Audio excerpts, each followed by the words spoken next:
With this potential recession hanging over our heads, more than half of the people are not worried about not having enough in their emergency savings accounts.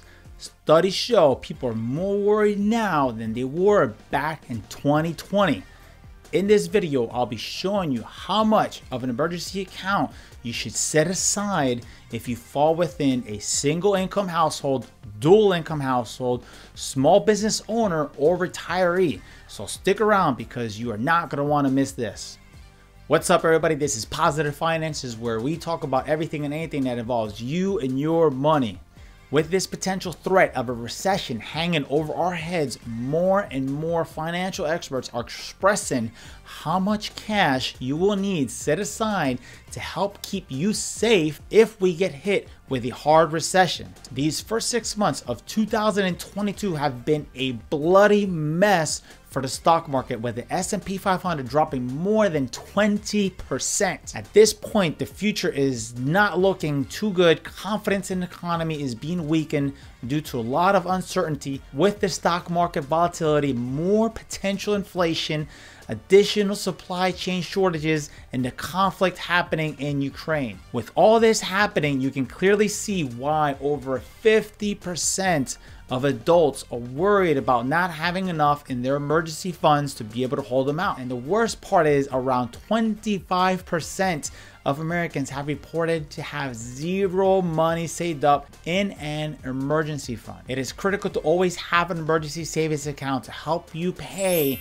for all your survival expenses. When I say survival expenses, I am talking about having money for food, house, and vehicle expenses. I'm not talking about the extra fun spending you normally do when you have a steady income. In the case of an emergency, you will have to slash any and all unnecessary spending that is not a necessity, like food, housing, and a vehicle. With all this in mind, here is how much in emergency cash savings you will need to have set aside based on what types of income you are bringing to your household.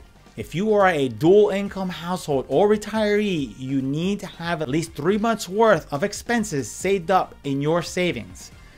The normal recommendation by financial advisors for a household with both partners having an income is to have at least 3 to 6 months of living expenses. This will help you hold off if one or both of you end up getting your hours cut, or if you lose your jobs. It will help you while you find a new job and not have to worry about losing your houses, cars, or even have to worry about feeding your family.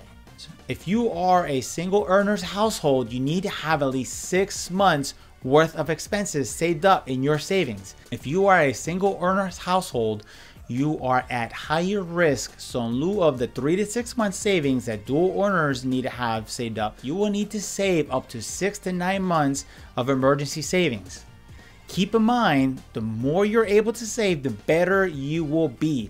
These 3 to 6 months for dual earners or 6 to 9 months for single earners are just the minimum requirements.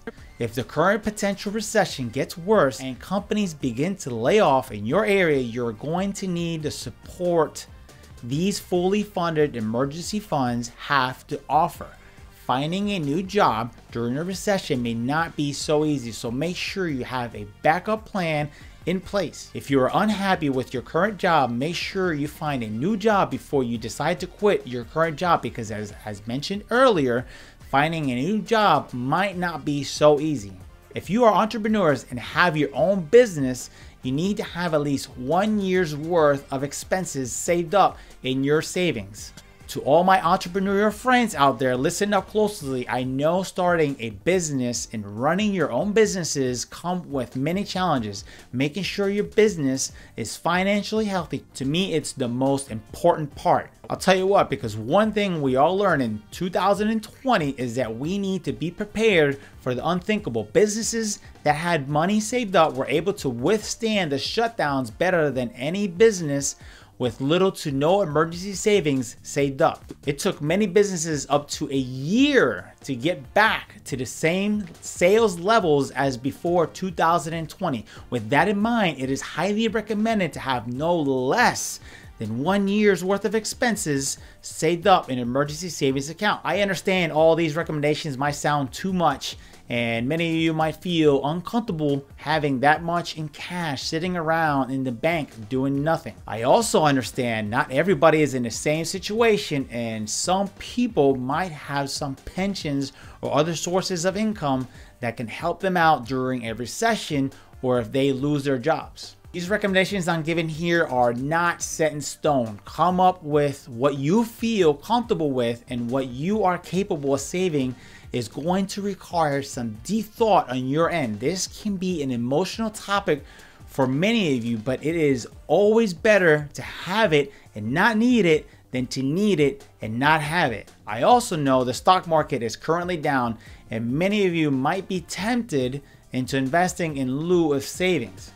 At the end of the day, it is up to you to make the hard choices and make sure you are protecting yourself and taking care of everything, because if there is one thing that I have learned in life is that nobody is going to take care of you the same way that you would take care of yourself. I'm going to go ahead and add some additional information in the description box below. If you like this video, do me a favor and give this video a huge thumbs up. Make sure to subscribe to the channel and click on that notification bell to get notified every time I release a new video.